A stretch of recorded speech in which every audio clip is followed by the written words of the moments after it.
Mambo Investor Mwasa hapa tena, tunaendelea na hizi story zetu, yani history.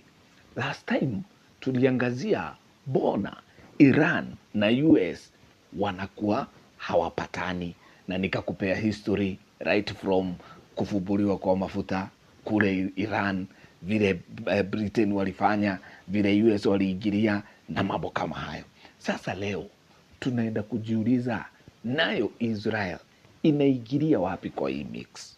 Of course tumekuwa tukisikia Iran wanatengeneza nini, madharaita ama weapon za nuclear, but ushajiuliza US by 1945 ilikuwa na nuclear weapon. You remember Hiroshima na Nagasaki in Japan, that actually led kumalizwa kwa Second World War. Israel by 1960s already ilikuwa na nuclear weapon. So hii mix ya Iran inapigwa because of missile, nuclear power, hizi mambo zinaendeleaje? But before then, sasa si make sure umesubscribe. Hii ndio tu njia utanisaidia kuendelea kujua eti tunasaidiana kwa hizi mastori. Wewe unaenjoy mastori na mimi nakupea mastori, so we subscribe hapo, like, share na uring hiyo bell, ndio tukipost video ingine unajua. Sawa sawa. Sasa ndio tuelewe shida ya Iran na Israel. Kuna vitu mingi tunafaa kuwa tunakumbuka, kwa sababu in as much as hii vita ni ile tunaweza sema ni geopolitics, ni mambo ya power here and there, lakini pia ni mambo ya kitu inaitwa ideologies, na pia ni vizuri kuangalia hii vita na lens ya religion. Na tukiongea kuhusu religion, then tunarudi hadi mtu anaitwa Abraham. Sasa unajua ndiye alikuwa na Ishmael na Isaac. Okay? Sasa ukiangalia the Jews wanaamini wao walitoka kwa Isaac, right? Arabs nao na ama Islam inabilivua ilitoka kwa Ishmael. Okay? Na by the way, do you know Ishmael hata yeye alipata 12 sons, na by the way ni Mungu alikuwa amesema hivyo. Isaac yeye hakupata, alipata 2 sons, but Jacob mwenye aliitwa Israel akapata 12 sons. Unaona kuna kitu hapo, but wacha tuachane na hiyo, tutaiangalia siku ingine. Let's come back. Lakini ni vizuri tukumbuke Israel tangu hizo siku za Abraham kwenda siku za Isaac, Jacob, kuingia Egypt, kutoka Egypt kwenda mpaka Canaan, kutoka hapo wakawa na kings, mtu anaitwa Saul, mtu anaitwa David, mtu anaitwa Solomon, wakaenda hivyo wakagawanyika, 10 tribes hii side, 2 tribes hii side, kukawa vitu kama hizo. Alright, up to a point whereby Israel ilianza kuwa captured. Okay, wanaenda captivity. Kwanza Babylon ikawachukua, then Persia ikawachukua, kutoka hapo the Roman Empire, kutoka hapo the Ottoman Empire, kutoka hapo ikawa conquered na Britain. Kwa hizi sarakasi zote the Jews wakawa wameanza kutawanyika kila mahali. Alright? Na sasa until the Second World War, wakati kulikuwa na kitu inaitangwa Holocaust, this is the time over 6 million Jews waliuliwa na Nazis wakiongozwa na jamaa alikuwa anaitwa Adolf Hitler. Hiyo ni story for another day. Sasa Israel ama Jews wakasema wacha sasa turudi our original land, na by 1945 wakaanza kurudi. By 1948 wakakuwa declared as a nation ama state. Alright? But hii mambo yote ilifanywa na United Nations.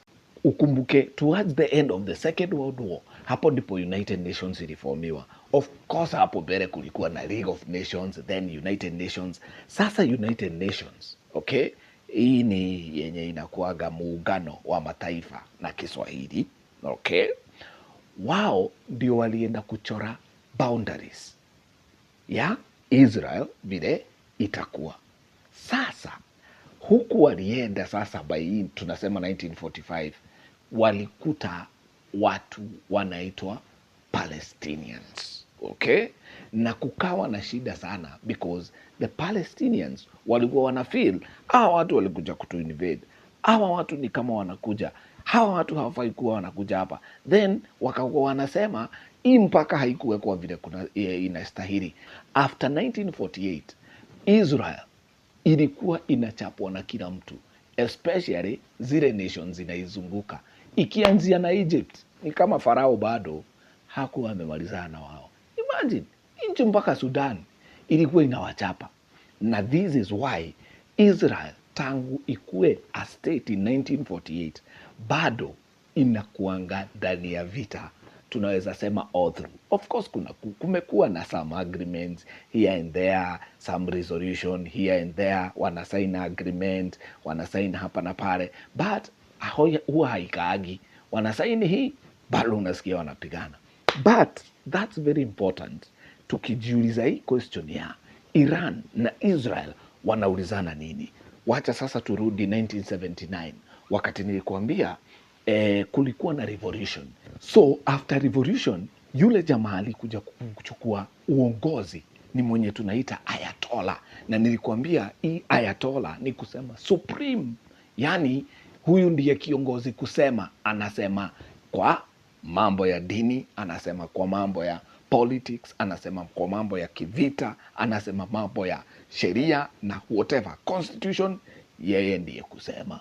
So the first one alikuwa anaitwa Ayatollah Mohammed Khomeini. Okay, sasa ndio hii revolution ikuje. Remember yule jamaa alikuwa hapo anaitwa Pahlavi, alikuwa anashikana na Israel na US, na walikuwa wanashirikiana kwa mambo tofauti tofauti, hata kupiga Iraq at one time walikuwa pamoja. Okay, but ndio hii revolution ikuje. Haikukuja tu hivyo, haikukuja kwa sababu ya mambo ya power ama just politics, ilikuja kwa mambo pia ya religion, kwa sababu during this time ndio Iran ilikuwa declared an Islamic state. Okay, hii ni kusema inaongozwa kwa misingi ya dini ya Kiislamu. Alright, na Iran iko na itikadi kali. Hii ni kusema wao wanaamini sana mambo ya kidini. That's why ukiangalia Iran na uangalie Saudi Arabia wote ni Muslims, but ukikuja kwa vile hizo nations zinakuwa zinaongozwa, it's different. Iran is a theocracy. Theocracy ni kusema inaongozwa na kiongozi mmoja ambaye ndiye ako na nguvu zaidi, lakini huyo kiongozi pia anaongoza on behalf of God. Hiyo ndio theocracy. But ukienda Saudi Arabia wao wanasema ni monarchy.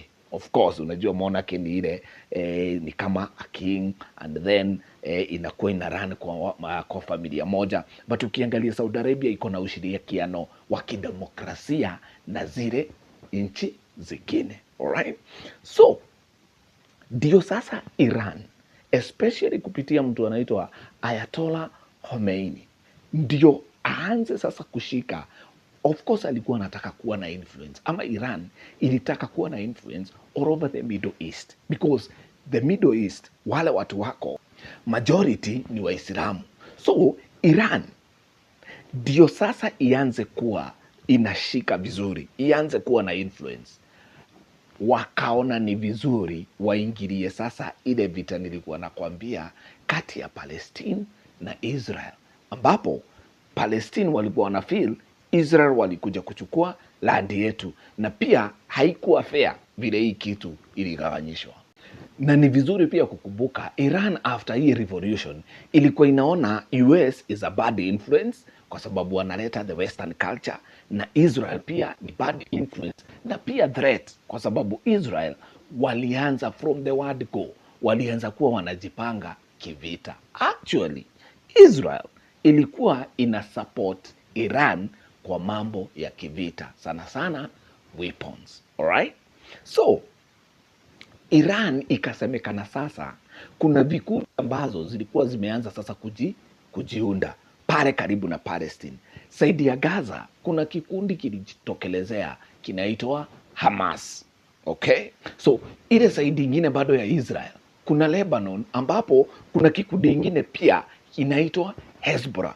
Ukienda Yemen unakuta kikundi kingine kinaitwa Houthis. Sasa hizi vikundi of course ni vikundi za kivita, ni vikundi za wanamgambo so ni resistant military groups.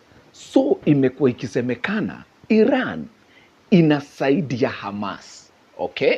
Na hii mvutano imekuwa sana sana sana. Sasa kumbuka kwa the other video, na kama hauja watch hiyo video ingine, enda watch hiyo video because kuna vitu zingine utaelewa zenye sijasema, lakini ukumbuke the supreme leader ama Ayatollah Muhammad Khomeini mwenye alibomiwa na US, ukumbuke 2015 inasemekana alikuwa anasema Israel ni threat na pia Iran ita make sure imewipe Israel by 2040, na inasemekana kule Tehran kuna saa iliwekwa ikawa inaanza kuhesabu kuanzia 2015, 25 years down the line eti Israel itakuwa imeisha.